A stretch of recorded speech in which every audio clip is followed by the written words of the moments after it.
बिस्मिल्लाहिर्रहमानिर्रहीम। अस्सलाम वालेकुम डियर स्टूडेंट्स, आप कैसे हैं? उम्मीद है कि आप ठीक होंगे।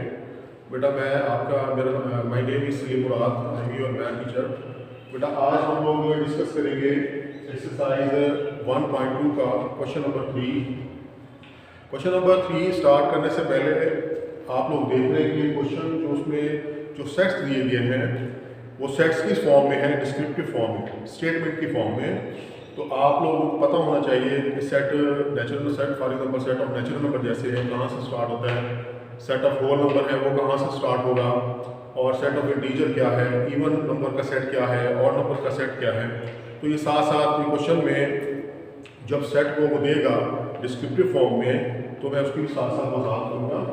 क्वेश्चन नंबर 3 में उसने पूछा कि if n is equal to f n is a set of natural number and w is a set of whole numbers, then find n union w and n intersection w.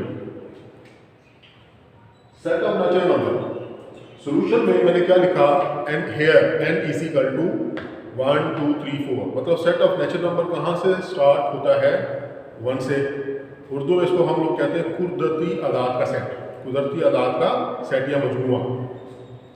इसी तरह W क्या है, set of whole number, मतलब natural number के साथ उन्होंने zero को शामिल कर दिया तो एक नया सेट आपके पास आ गया जिसको आपने किसका नाम दिया, set of whole number. Set of whole number कहाँ से स्टार्ट होता है, 0 से। 0 1 2 3 and so on, 0 1 2 3 and so on. जब आप सो ऑन करेंगे तो आपने 3 से ज़्यादा डॉट का इस्तेमाल नहीं करना, 3 से ज़्यादा डॉट का इस्तेमाल नहीं करना। इसका मतलब है ये इसी तरतीब से आगे एलिमेंट जा रहे हैं, ठीक हो गया। और आप एलिमेंट्स को सेपरेट करेंगे कॉमा के साथ, कॉमा क्लियर होना चाहिए, और पेयर ऑफ ब्रेसेस के अंदर इसको बंद करके लिख देते हैं। तो ये आपकी सेट की नोटेशन है।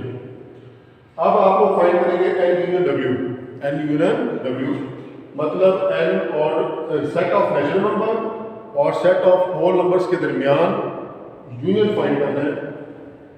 सेट ऑफ नेचुरल नंबर कहाँ से स्टार्ट हुआ, 1 2 3 4, और सेट ऑफ होल नंबर 0 1 2 3। अब इन दोनों का यूनियन लेंगे, आपको पता है कि यूनियन में क्या होगा, फर्स्ट सेट के तमाम एलिमेंट्स भी हो सकते हैं, सेकंड के भी हो सकते हैं, दोनों के भी हो सकते हैं। तो आप लिखेंगे 0 1 2 3, 0 1 2 3, मतलब 1 से लेकर ये तमाम आगे, 1 से लेकर ये एक ज्यादा एलिमेंट इसमें है 0, तो आप करेंगे 0 1 2 3, 0 1 2 3। यहाँ पर बड़ा एक बात मैं और क्लियर कर दूँ कि जब आप दो सेटों का यूनियन लेते हैं तो बड़ा सेट लेंगे। बड़ा सेट इसमें कौन सा है, सेट ऑफ होल नंबर, और छोटा सेट कौन सा है, सेट ऑफ नेचुरल नंबर। इसी तरह अब नेक्स्ट स्टेप में आपने फाइंड करना है n इंटरसेक्शन w। n आपके पास क्या है, 1 2 3 4, इंटरसेक्शन 0 1 2 3। इन दोनों में कॉमन एलिमेंट्स क्या है, इसमें 0 है, इसमें 0 नहीं है। 0 के अलावा 1 से लेकर आगे तक तमाम एलिमेंट्स दोनों में कॉमन है, दोनों में कॉमन है।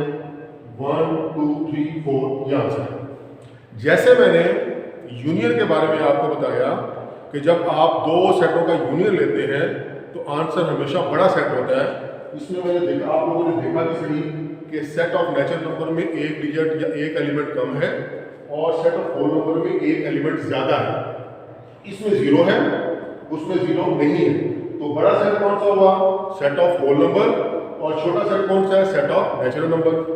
अब आपने दोनों का यूनियन लिया तो आपके पास जो आंसर आया वो आप कौन सा था, सेट ऑफ होल नंबर, जो कि बड़ा सेट है।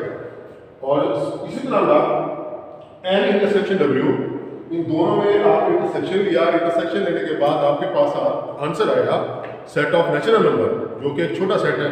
तो ये बात साबित हो गई कि जब आप लोग यूनियन लेंगे तो आंसर क्या आएगा, हमेशा बड़ा सेट आता है, और जब आप लोग इंटरसेक्शन लेते हैं तो आंसर क्या आएगा, छोटा सेट आएगा।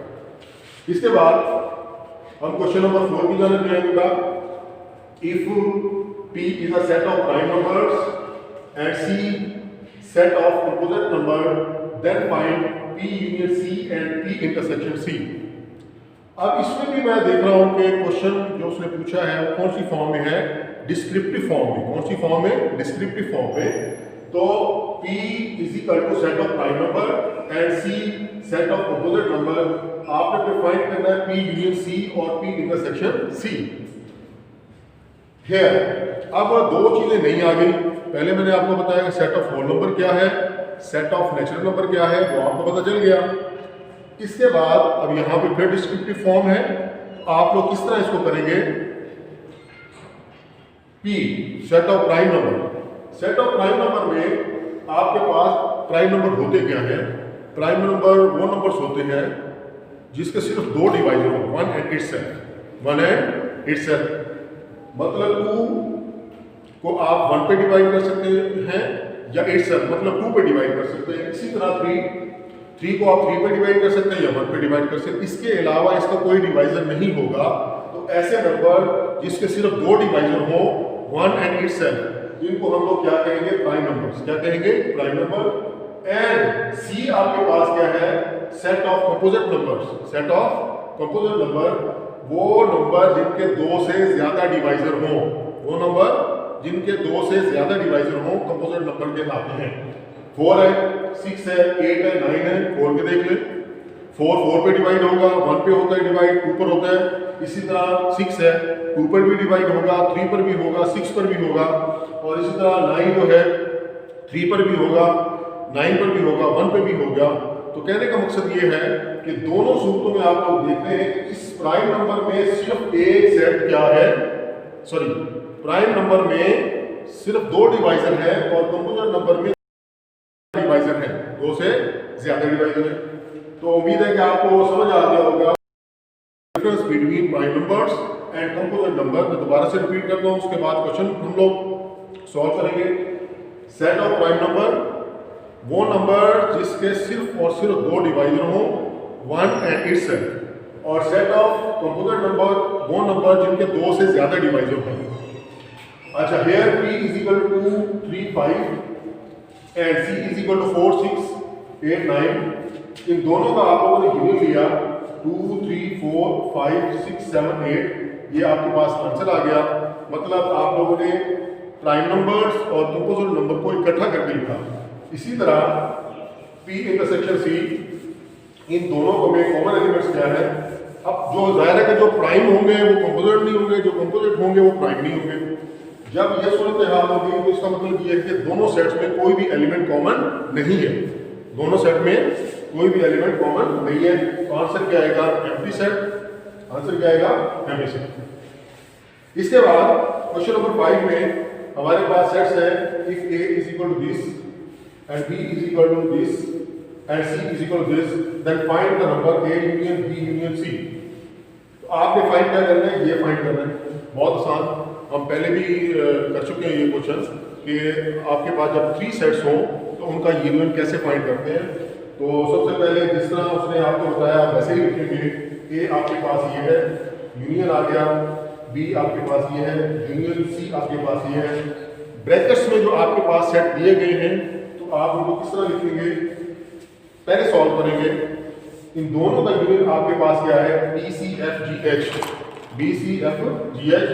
अब इन दोनों का आंसर आपके पास है एक सिंगल सेट, एक सिंगल सेट।